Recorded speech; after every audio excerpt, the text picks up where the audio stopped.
Live from New Delhi, you're watching DD India's News Hour, India's voice to the world. I'm Amritpal Singh. Coming up in the next hour, intense heat wave gripped some parts of India. Maximum temperature breaches 45 degrees centigrade in some places. Central and southern India sizzle. European Union foreign ministers to meet in Luxembourg, discuss bolstering Ukraine's air defenses and expanding sanctions on Iran, likely to dominate agenda.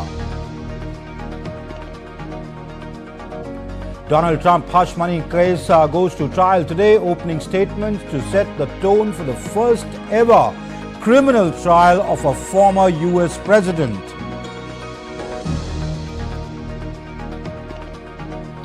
In sports, Gukesh makes history by becoming the youngest ever World Chess Championship contender.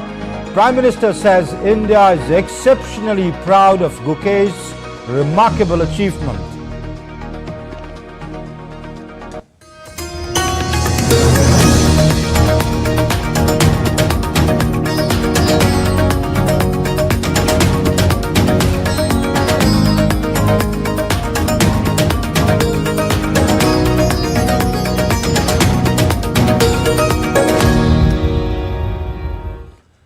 A scorching heat wave is sweeping through parts of India with maximum temperatures reaching between 40 degrees and 46 degrees Celsius in various areas. As per India Meteorological Department, the heat wave conditions are likely to prevail in many parts of West Bengal, Uttar Pradesh, Odisha, Jharkhand and Bihar during the next 5 days. In Mumbai, a yellow alert has been issued along with its neighbouring districts of Thane and Raigad, indicating the likelihood of hot and humid conditions until Thursday. A fresh western disturbance is likely to bring isolated light to moderate rainfall accompanied with thunderstorm, lightning and gusty winds over East Madhya Pradesh and Chhattisgarh.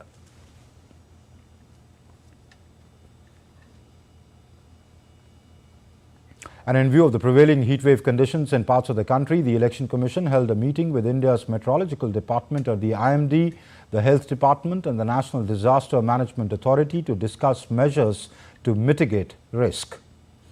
In the meeting, Director General of Meteorology, Mrityunjay Mohapatra, said that the IMD is in continuous touch with the Election Commission, giving forecasts about the heat wave and humidity levels.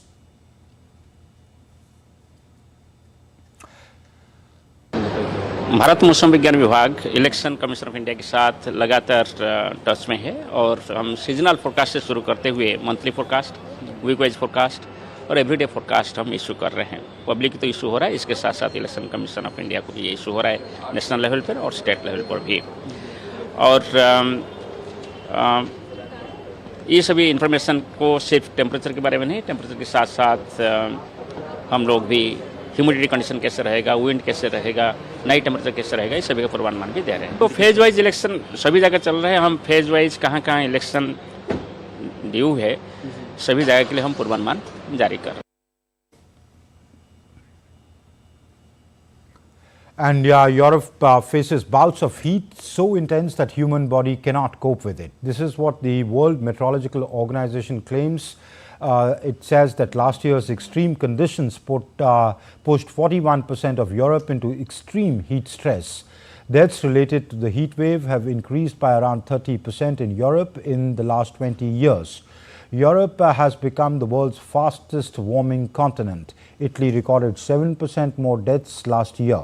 EU's Environmental Agency has urged the governments to prepare healthcare systems for fueling climate change.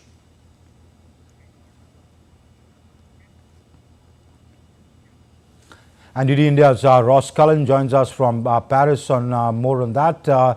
Hi Ross, give us a sense of how the European governments are taking note of these changes and what measures are they taking to address this issue? Hi, I'm Amritpal. Well, we are seeing this latest report on 2023, noting that September last year was the warmest on record here in Europe. We've also seen the findings such as the ocean in Europe hitting the highest on record in terms of the average sea surface temperature, record numbers of days when there was extreme heat stress.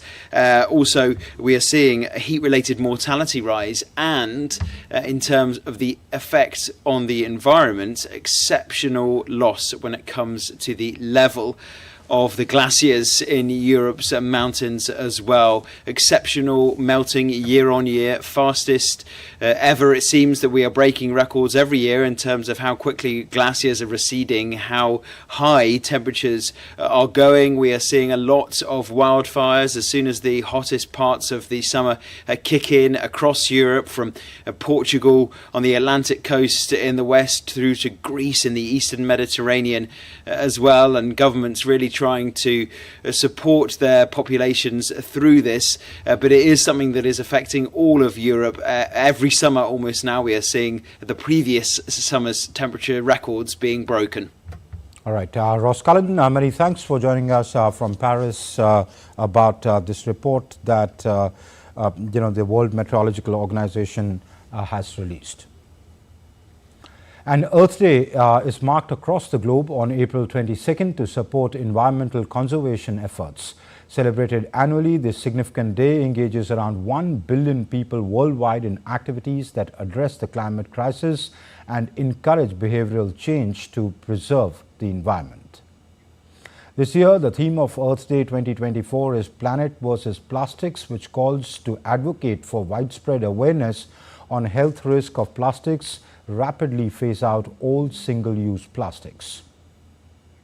And celebrating Earth Day, search engine Google used breathtaking aerial views to showcase Earth's natural wonders and rich biodiversity. This served as a reminder of the importance of safeguarding these treasures for those who come after us. And on the Earth Day, UN Chief Antonio Guterres has said that it was important to stand united for the planet, urging everyone to mobilize all efforts for climate action. On Earth Day, we must stand for our planet. A planet threatened by climate change, by pollution, by biodiversity loss.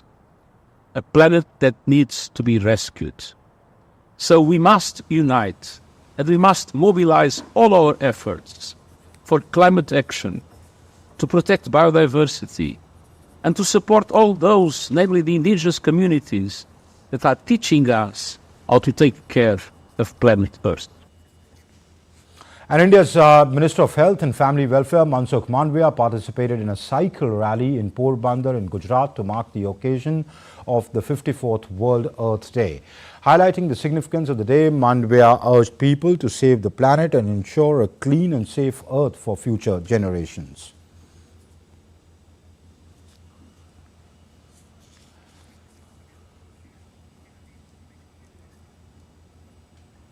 And India's Prime Minister Narendra Modi has reaffirmed commitment to nurture nature to ensure a better future for our planet.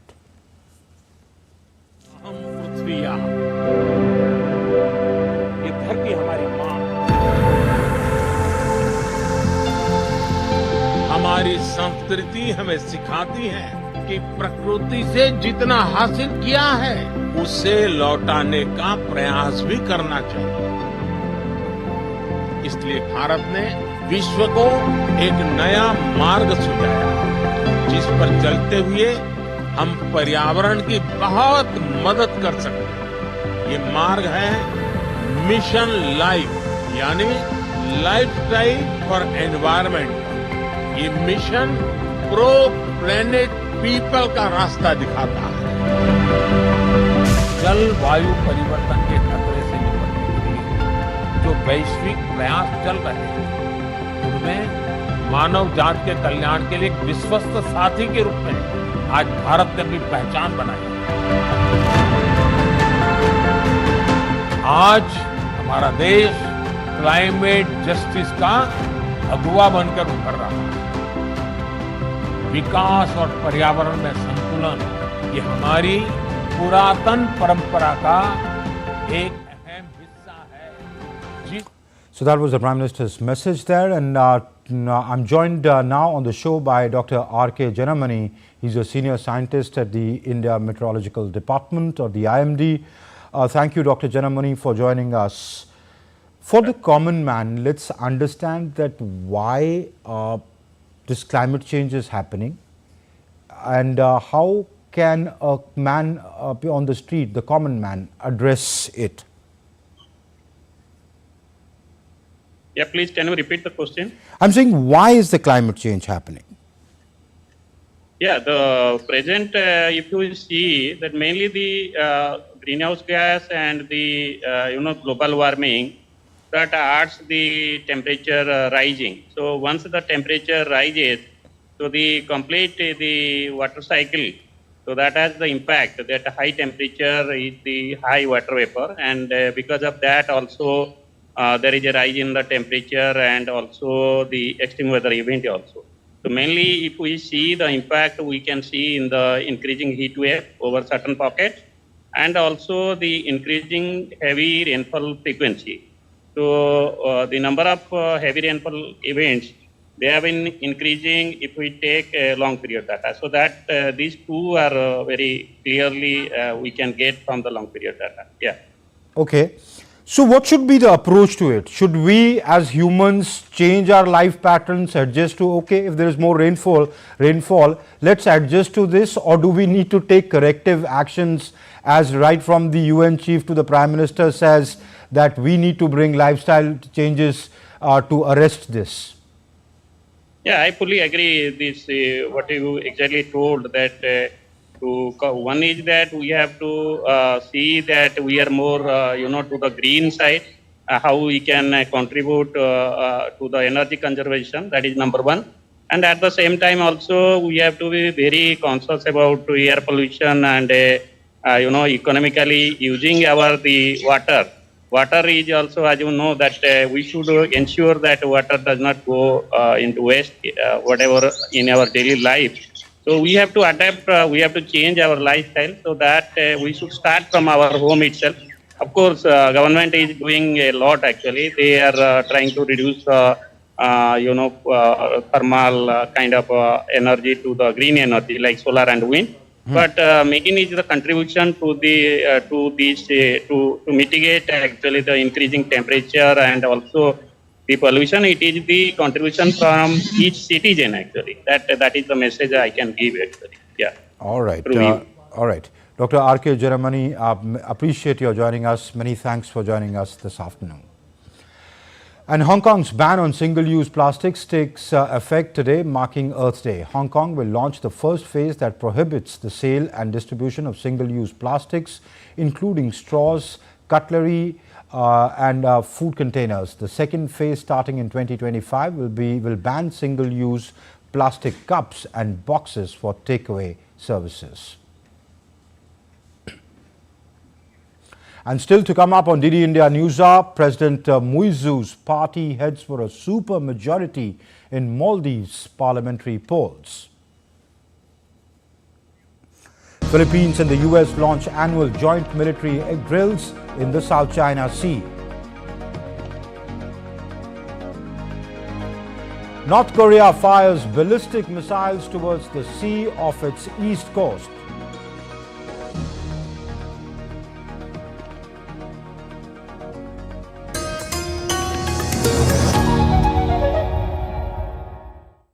Hype versus facts. In-depth news and analysis with experts who will help you decide why this election matters. DD India is the main election headquarters with numbers most accurate, data most reliable, and viewership across the platforms. Stay tuned to the Great Indian Election only on weekdays at 8:30 p.m. IST and 1500 hours GMT.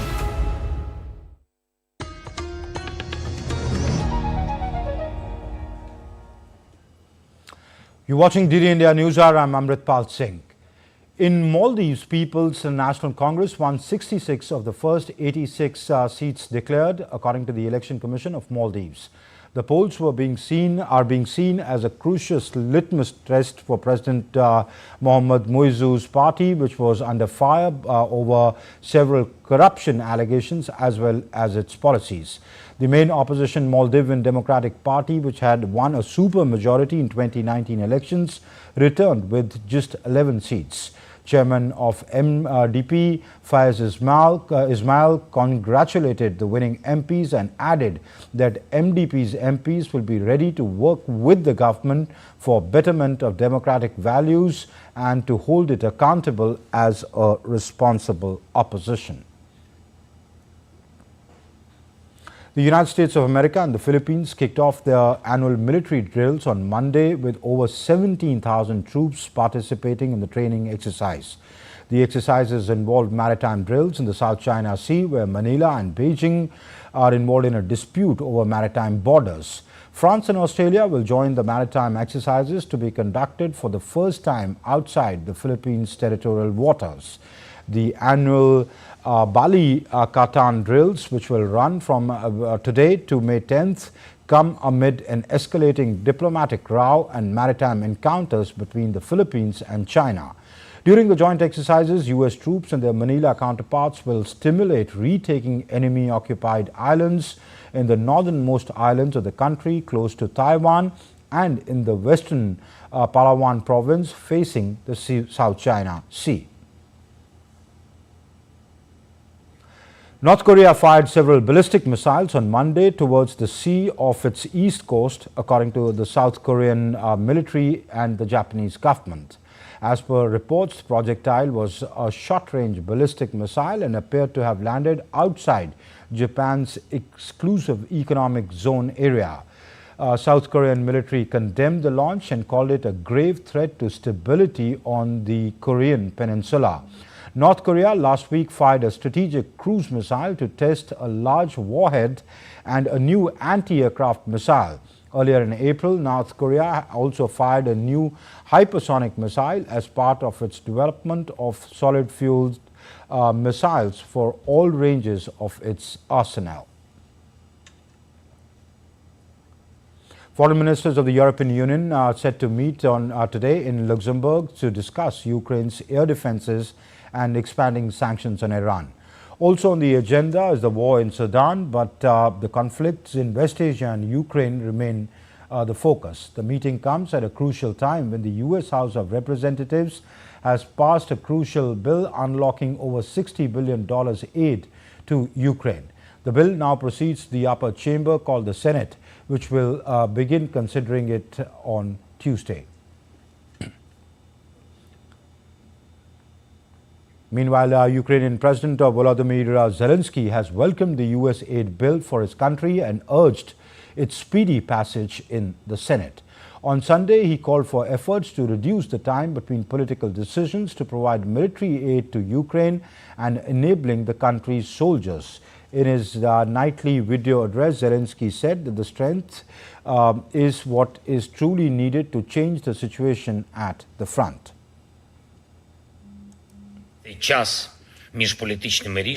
The time between political decisions and inflicting real defeats on the enemy at the front, between the approval of the aid package and providing the strength to our guys, this should be reduced to a minimum, and this strength is what is truly needed to change the situation at the front. We need frontline air defenses as much as we need it in cities and villages, as much as we need long-range strike capabilities, artillery, and capabilities to expand our control. And welcoming the passage of Ukraine aid package by the House of Representatives, German Chancellor Olaf Scholz hoped that the U.S. Senate too will reach a decision on the aid soon. I am happy to say that it's good news that the US House of Representatives has decided on further financial aid to Ukraine, also with weapons, something which had been discussed for a long time and which was controversial. We hope very much that the US Senate will soon reach a decision as well, so that this aid from the United States is secured for the future. All right, on to the theatre of conflict now. Russian forces have taken control of the settlement of Bogdanikova in Ukraine's eastern Donetsk region. Russia's defense ministry said in a statement on Sunday. The General Staff of Ukraine's armed forces in its Sunday evening report mentioned Bogdanikova as one of the series of villages where it said Ukrainian forces repelled 13 enemy attacks. Ukraine's defense ministry denied last week that Russia had captured all of Bogdanikova while acknowledging it had lost some positions in the village in eastern Donetsk region. Bakhmut was captured by Russian forces in May 2023 after months of fierce fighting that leveled what was once the city of about 70,000 people.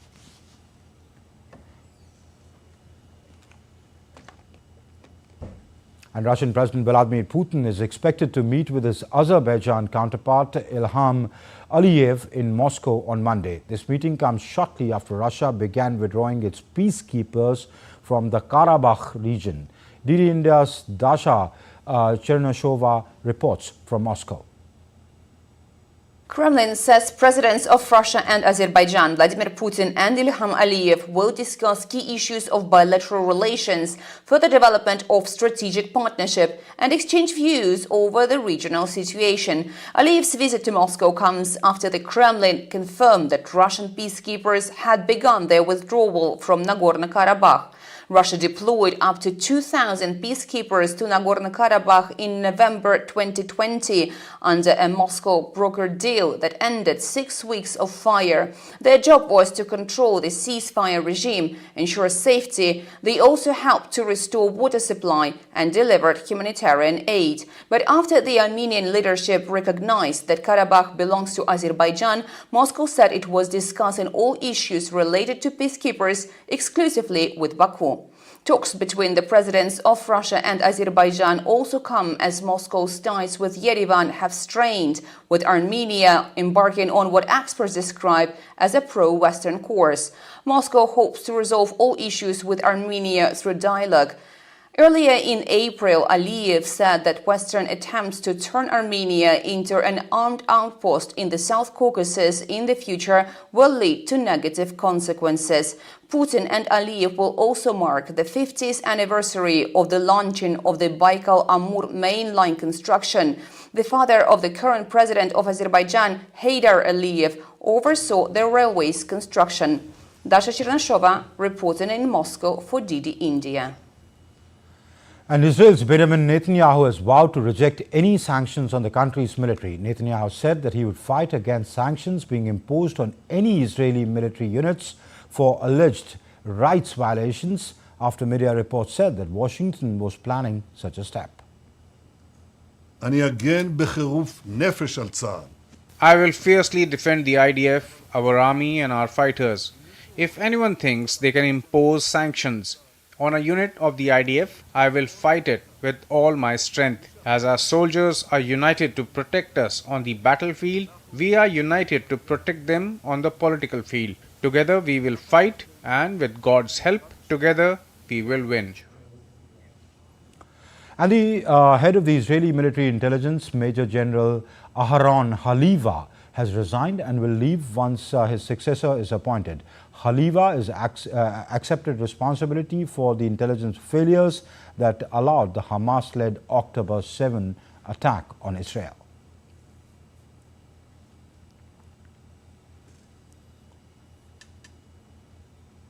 And now on to Donald Trump's trial. Opening arguments are set to start on Monday at the New York trial of Donald Trump, the first criminal case ever brought up against a former U.S. Actually, it's the first criminal trial against the former U.S. president. In addressing the 12-member jury, prosecutors are likely to allege that Trump schemed in 2016, just ahead of his successful White House campaign, to hide hush money payments to two women to cover up their claims of alleged extramarital affairs with him.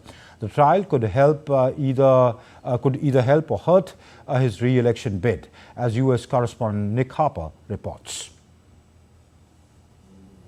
Well, Monday will see the opening statements in this trial against Donald Trump, the first time that the United States has held a criminal trial against a former president.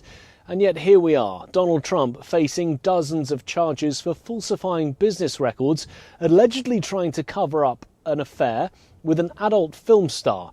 He allegedly paid her money in the tune of $130,000 just ahead of the 2016 election when he was running for president to cover up the fact that he had allegedly had an affair with Stormy Daniels back in 2006. Now, Donald Trump denies that he had the affair and he denies that he tried to cover it up. And yet prosecutors will lay out in their opening arguments why they think the former president falsified multiple business records in an attempt to try and cover all of this up and to buy Stormy Daniels' silence.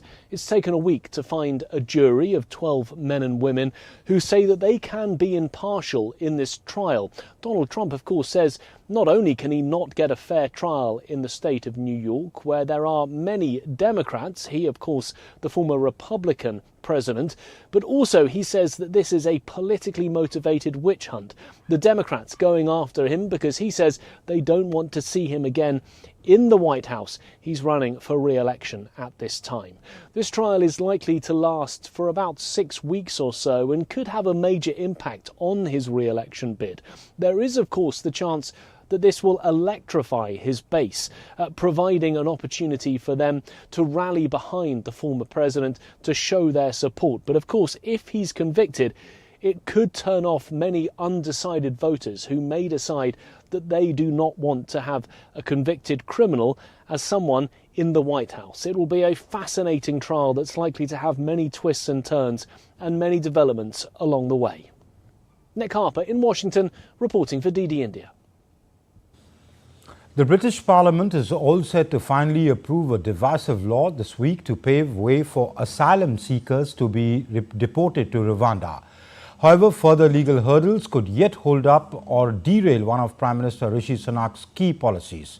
Sunak had invested huge political capital in the Rwanda scheme, whose success or failure might be crucial to his Conservative Party fortunes in the upcoming election. And let's now take a look at other stories making news around the world.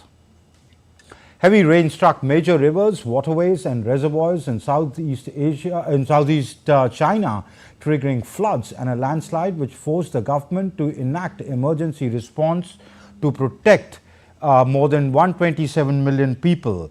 Calling the situation grim, local weather officials said sections of the rivers and tributaries are hitting water levels in a rare spike. 3 people died and 2 were injured in a fire that broke out at an electrical equipment plant in the Russian city of Voronezh on Monday. The cause of the fire, the plant is located about 220 kilometers from the Ukrainian border, is yet unclear. In Colombia, tens of thousands marched on Sunday to reject economic and social reforms being proposed by the leftist government of President Gustavo Petro. The protest is the latest in a series of demonstrations against Petro's policies. And still to come on DD India News Hour, campaigning heats up for the second phase of India's general elections. Leaders of all major political parties to hold rallies to woo voters.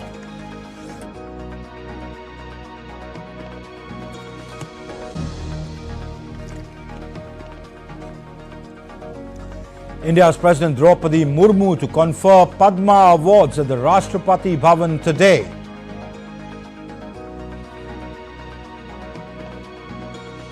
And Defence Minister Rajnath Singh visits Indian Army's Siachen base camp.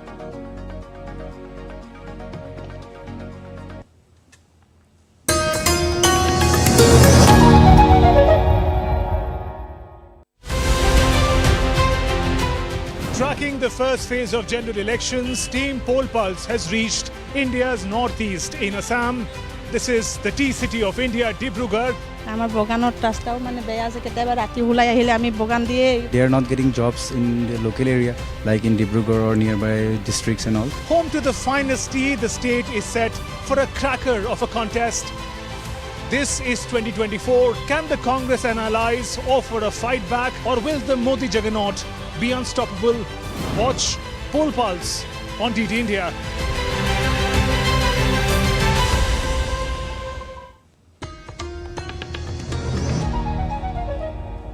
You're watching DD India News Hour. I'm Amritpal Singh.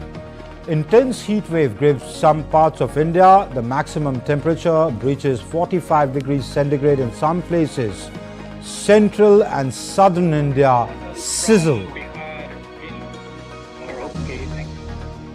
Donald Trump hush money case goes to trial today. Opening statements to set the tone for the first ever criminal trial of a former US president. And in sports, Gukesh makes history by becoming the youngest ever World Chess Championship contender. Prime Minister says India is exceptionally proud of Gukesh's remarkable achievement.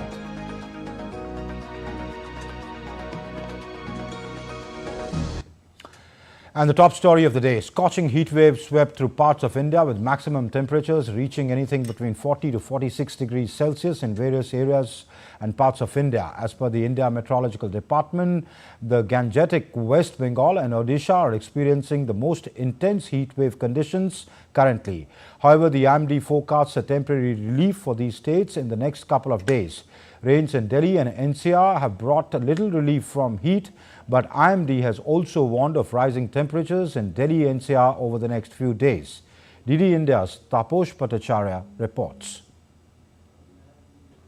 Heatwave conditions are prevailing over east part of India, and to talk about that I have with me Mr. Naresh Kumar, a senior scientist in IMD. Can you tell us more about exactly what is the scenario and by what time there will be some respite from this current heat wave? At present, heat wave conditions, specifically if you talk about Odisha and West Bengal, are prevailing more than 5 days.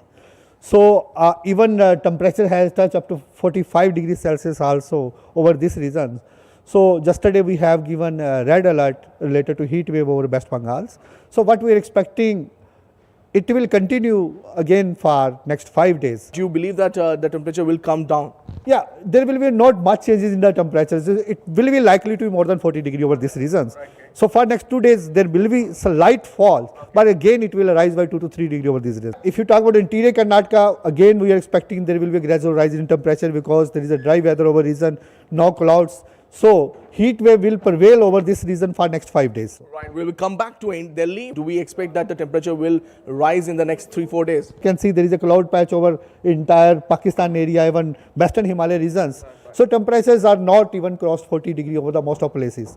So it will be remain so for next 2-3 days, and there will be slowly thereafter it will rise and may touch 40 degrees after 3-4 days. That's Mr. Naresh Kumar telling us that the temperature is expected to fall in the next couple of days, especially in the Gangetic West Bengal and Odisha, but just a small respite. After that, it is expected to pick up again. With camera person Ajay, this is Taposh Bhattacharya for DD India from Delhi.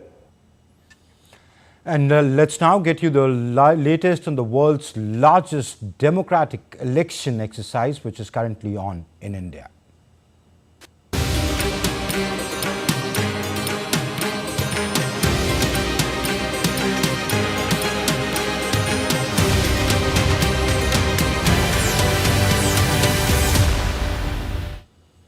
Well, campaigning for the second phase of elections is gaining momentum. In order to garner support for their respective parties, leaders across political parties are going around the nation holding public rallies and roadshows.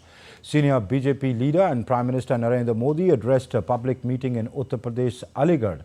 Voting for Lok Sabha elections will be held on the Aligarh Parliamentary seat on 26th of this month. And senior BJP leader and Union Home Minister Amit Shah held a rally in Chhattisgarh's Kanker.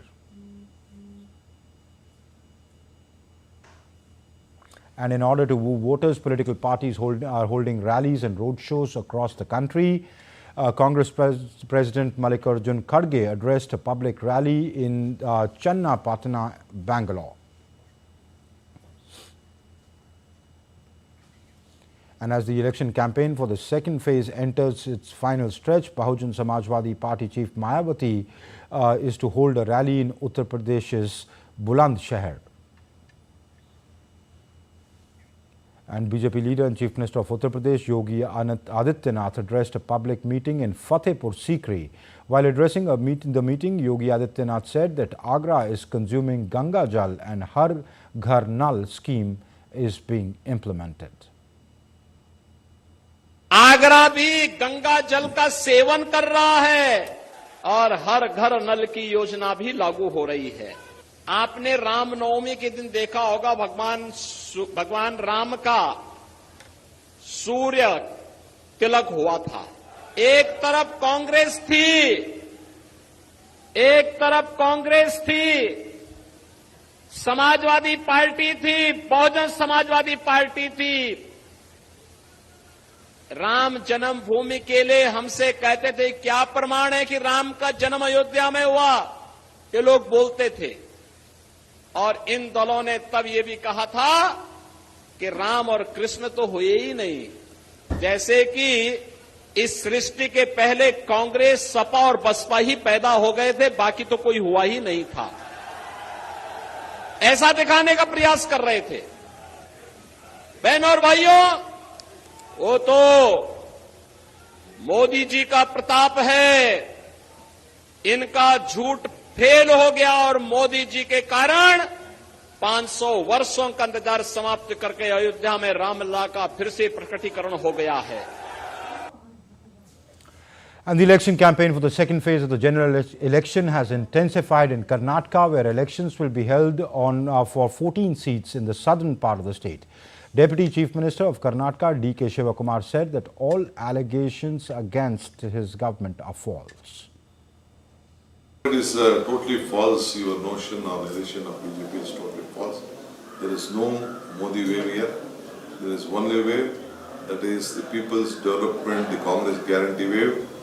What we have helped the people of Karnataka, what we have kept the party and the country united. That is very much important. That is the success story of the Congress party. It will have a very big change in the next election. And to talk more about the election festival on in the country, I'm joined by my colleagues. Aisha Khanum is joining us from Bengaluru, and also Debyendu Mondal is joining us from Bihar. First to you, Aisha. BJP, Aisha, the last time around won 2019, if we talk about 25 out of the 27 seats that they contested. Congress got 1 out of the 21 they contested. Now, when the state goes to polls for the second phase, 14 seats in South Karnataka, give us a sense of what the challenges for the BJP are. And the Congress has a state government there, as you know, that we were listening to the Deputy Chief Minister. He says there is no Modi wave. People want development, and he is suggesting that his government is providing them. So what are the challenges both for the Congress, which is ruling the state, and for the BJP, which would try and retain its hold in the only southern state where it has this kind of a hold? Well, yes, Amritpal, for BJP and for Congress, it is equal challenge, because at the moment the BJP has to defend all the 25 seats in the Lok Sabha, and for the Congress it's a huge challenge, because Congress being in the state government, Congress ruled state, the Congress is aiming at winning more than 15 seats, though Congress has just 1 seat right now. This is a huge challenge, from 1 to target of 15 seats. But the BJP is in upbeat mood, because the BJP has alliance with the regional party Janata Dal S, which has its major presence in the southern part of Karnataka, in the old Mysore region. So because of this, the BJP is confident that it will be able to hold it will be able to have its hold in this region as well. And as far as Bangalore city is concerned, the Bangalore city has been the bastion for BJP. All the 3 seats in Bangalore, the Bangalore North, Central, South and the Bangalore Rural has always been, the BJP's bastion, though Bangalore Rural was JDS bastion earlier. So right now the BJP is confident and in upbeat mood, and the BJP feels that they will ride on the Modi wave, which is seen across the country as the BJP leaders campaign during their campaign trail. And in Karnataka, if I were to bring to you the ground reality, it is the fact that it is a battle of guarantees. The Congress government has given 5 guarantees to the people of Karnataka: free bus service, 2,000 rupees stipend to the unemployed people, and several guarantees for women as such. So these are 5 guarantees that are on ground, and this versus Modi government guarantee. Now Prime Minister Narendra Modi has been talking about development, he's talking about empowerment, and this is the guarantee that the Prime Minister is talking whenever he campaigns and when the BJP campaigns on ground. So the guarantees of Prime Minister Narendra Modi, the Modi ki guarantee, which the BJP's tagline is, versus Karnataka government's 5 guarantees, is the big battle that we see on ground. And it is a test, it is a litmus test of this battle, whether the people of Karnataka will accept or reject these 5 guarantees, or will they have more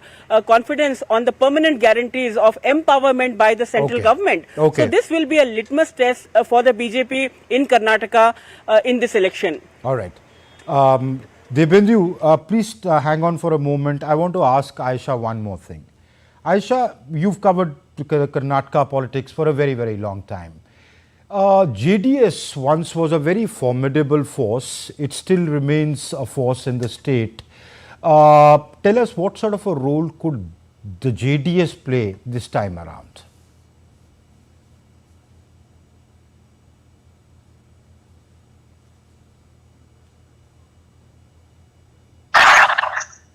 So the game changer party, they call themselves as a kingmaker. Every election they win about 10 seats. In the assembly election I'm talking about, they win about 10 to 14 seats, and then they say we will become the kingmaker, we will decide who the chief minister is, and we will decide who we will go with.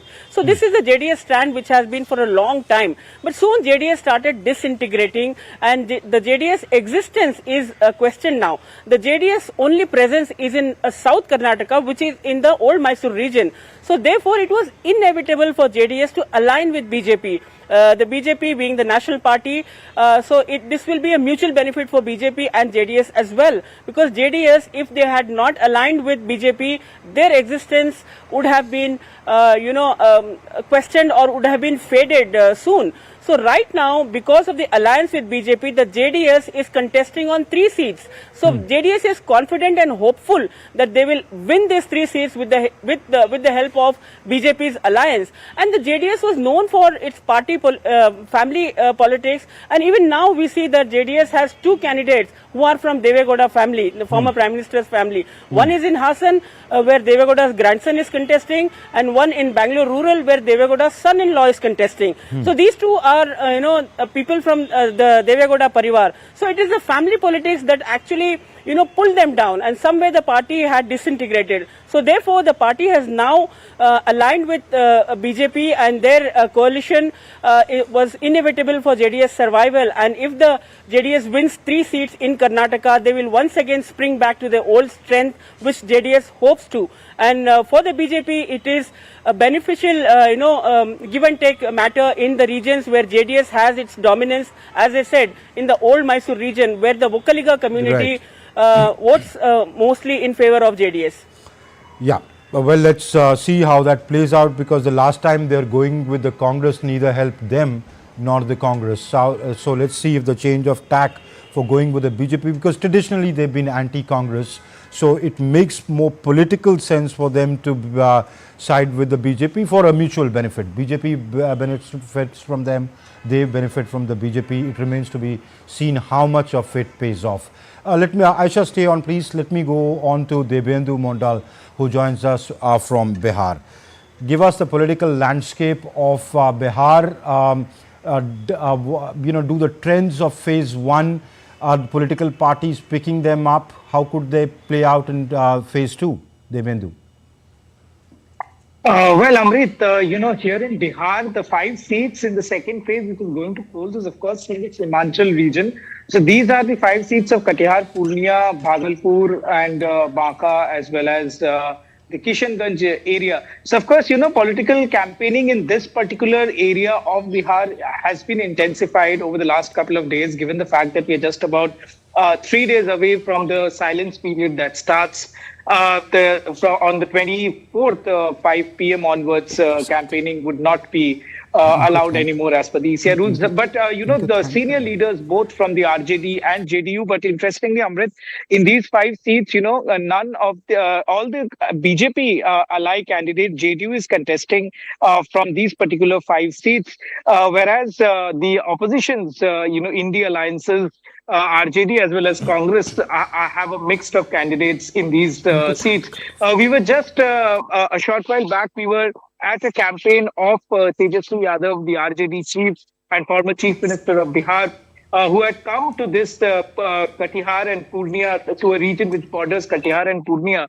The people seemed very excited there to see Tejaswi Yadav come to their village for the first time to address a campaign. But having said this, Amritpal, what I understand from going around, some of these constituencies have not been able to be through all.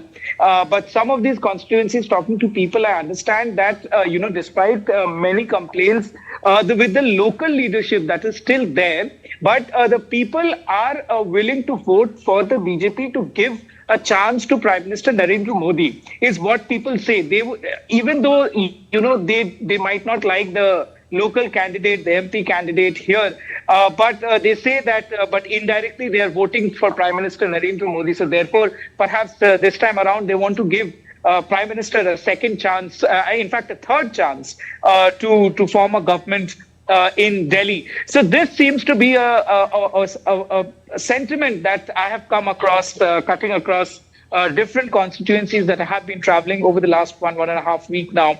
So it seems that, the people have, in fact, made up their mind, particularly in this part of the country, that but having said this, there's just one constituency where the battle would be very tough. It's, of course, the constituency of Kishanganj.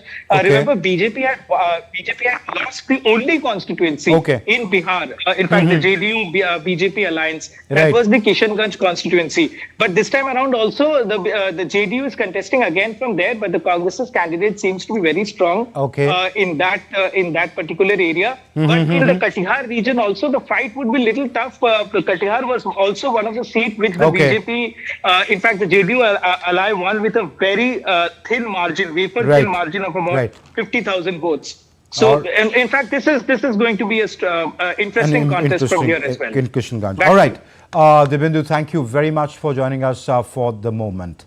And let me also get my colleagues Yogesh Sheetal, who's joining us from Amravati in Maharashtra, and Deepika Mato, she's joining us from Eastern Tripura.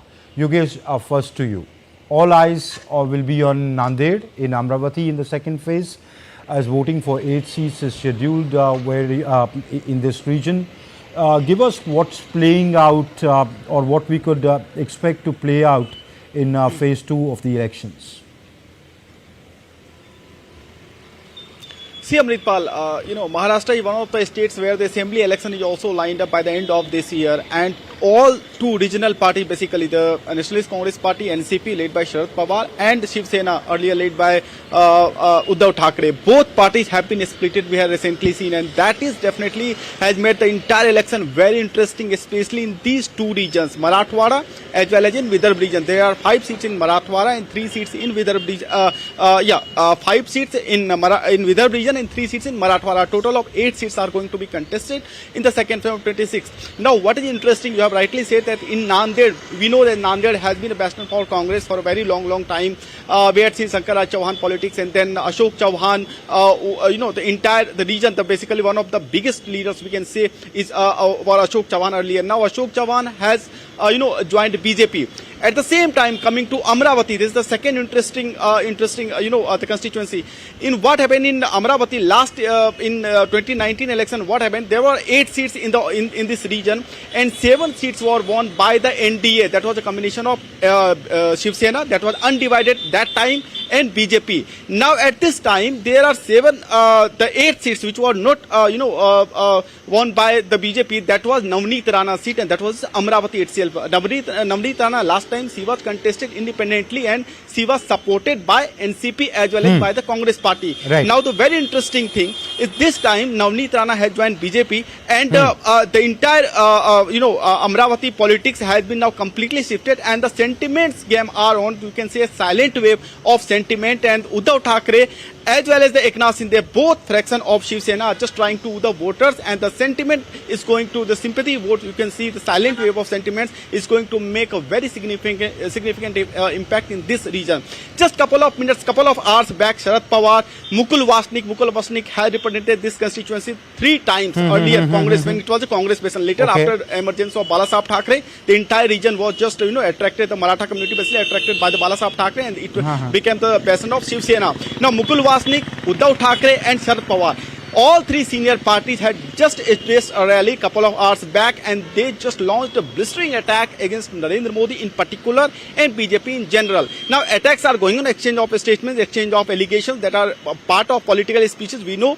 And recently we had also seen yesterday when Buldana, JP Nadda addressing a rally, the days back PM Narendra Modi addressing a rally, tomorrow Amit Shah is going to address a rally in Akola. So coming broadly in the entire region, Marathwada region as well as Vidarbha region, the election is going to be very significant, not because of the parliamentary election or the seats target that have been set by different parties, but because also Maharashtra election is also at the end of this year, so it is going to make a very significant impact. All right, Yogesh, thank you very much. Deepika, let me come to you. Tripura's 1 seat went to polls the last time around, phase 1. The other seat goes in phase 2. I think it's one of the only or very few seats left in the northeast to go to polls in phase 2. What is the political flavor you're picking up from there?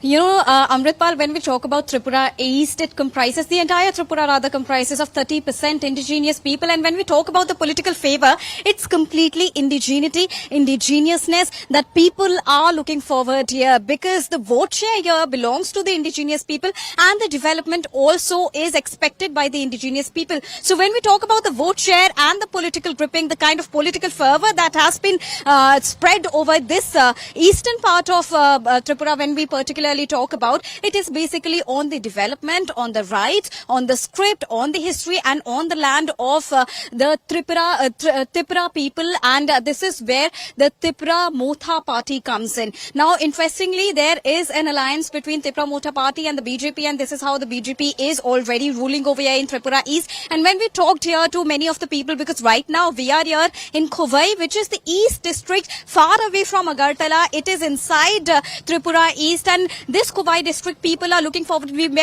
met with many indigenous people also who can only talk in Bangla and not in any other language, and they said they are looking forward towards development only, and they got the hope from the BJP party only. What they were lacking is the agreement which was then signed with the Home Minister and Pradyot, who is the leader of the Tripura Motha party over here. So when we talk about the altogether political permutation and combination, here it is solely dependent on the indigenous people, the right of indigenous people, and how they are going to benefit from the upcoming elections. And this is how the BJP is also going to post here. We've got the main fight between BJP and CPIM. Here the CPIM has failed, as per the people, the local citizens here, the CPIM has failed to give them any hope, any glimmer of hope when it comes to development, and especially the right. So Article 2 and 3, this is what Pradyot says he is banking on, and he has had numerous round of talks with Home Minister Amit Shah. So this is what Pradyot says, and this is how Pradyot has feel shielded his sister, Kriti Singh Dev Burma, who is also known as the Maharani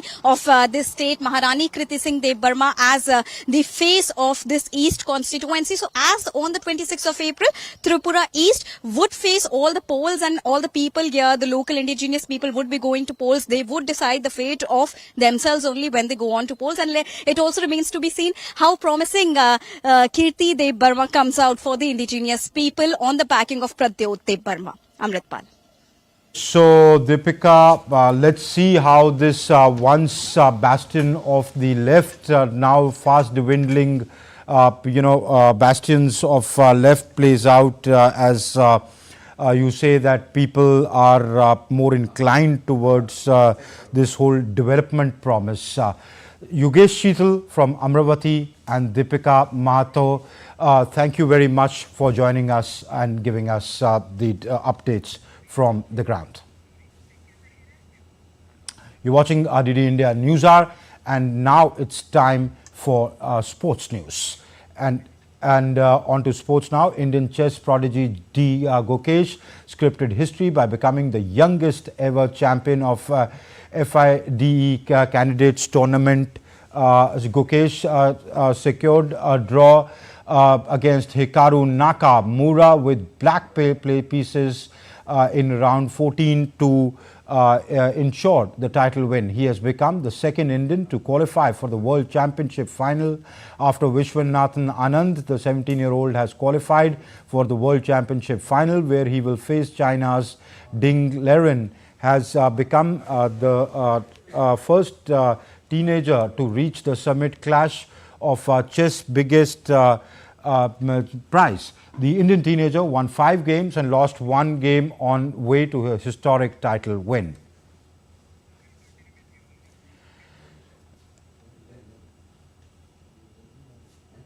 And Gukesh said his next goal is to excel at the World Chess Championship. He also thanked Indian Grandmaster Vishwanathan Anand for his support and guidance. The next goal is obviously the big thing is the World Championship. I'm just planning to do my absolute best, try to do the right things, and be at the ideal shape required to play good chess. And yeah, hopefully things will go my way. Gukesh has been a huge support throughout my career. I mean, he has not only been an inspiration, a role model, but also, I mean, he has supported me and a lot of youngsters in India personally. He created the Westbridge Anand Chess Academy together with Westbridge, and it has been a huge base for youngsters to improve their games. And I benefited a lot from working with them, interacting with them. So I can't be more thankful to Gukesh. And Prime Minister Narendra Modi hailed Gukesh's achievement and said it showcased his extraordinary talent and dedication. Prime Minister posted on X, and I quote him, "India is exceptionally proud of D. Gukesh on becoming the youngest ever player to win the FIDE candidates." Gukesh's remarkable achievement at the candidates in Toronto showcases his extraordinary talent and dedication, his outstanding performance and journey to the top. Unquote. An Indian chess grandmaster, D. Gukesh, defied expectations, displayed exceptional chess acumen and showcased steely nerves to checkmate some of the world's best players in the FIDE candidates tournament. This story encapsulates his journey. Indian chess grandmaster D. Gukesh's exploits in the FIDE candidates tournament have been nothing short of surreal. He has defied expectations, displayed exceptional chess acumen, and showcased steely nerves to checkmate some of the world's best players. His victories against top players are a testament to his talent and unwavering determination. What is your next goal? My most important goal has always been to improve myself as much as I can. And and of course the ultimate goal is to become the best player in the world. So, A chess prodigy, he is the third youngest person to qualify for the title of Grandmaster in March 2019. Not only this, he is the third youngest player to reach a chess rating of 2700, the youngest to reach a rating of 2750, and the third youngest to play in a candidates tournament. Gukesh made history at the age of 16 when he became the youngest player ever to defeat the world champion Magnus Carlsen at the AIM Chess Rapid Tournament in 2022. Following his incredible performance, Indian chess grandmaster added another feather to his cap when he officially surpassed Vishwanathan Anand as the top-ranked Indian player in 2023. Born in 2006, the chess prodigy cut his professional teeth at a young age of 7. His fates are not by fluke, as he had set his sights on excellence with unflinching grit. In years to come, he would bring more glory to the country. Sports Desk, DD India. And that's it in this edition of DD India's News Hour, but do let us know your thoughts on the news of the day. For those of you on the go, you can get all the latest news and updates from India and across the world on DD India's mobile app. This app is available both on Android and iOS platforms. Scan the QR codes that you're seeing on your screen right now to download the app now. We'll be back with more news as it breaks here on DD India. I'm Amritpal Singh, and from my entire team here in Delhi, thanks for watching. Namaskar.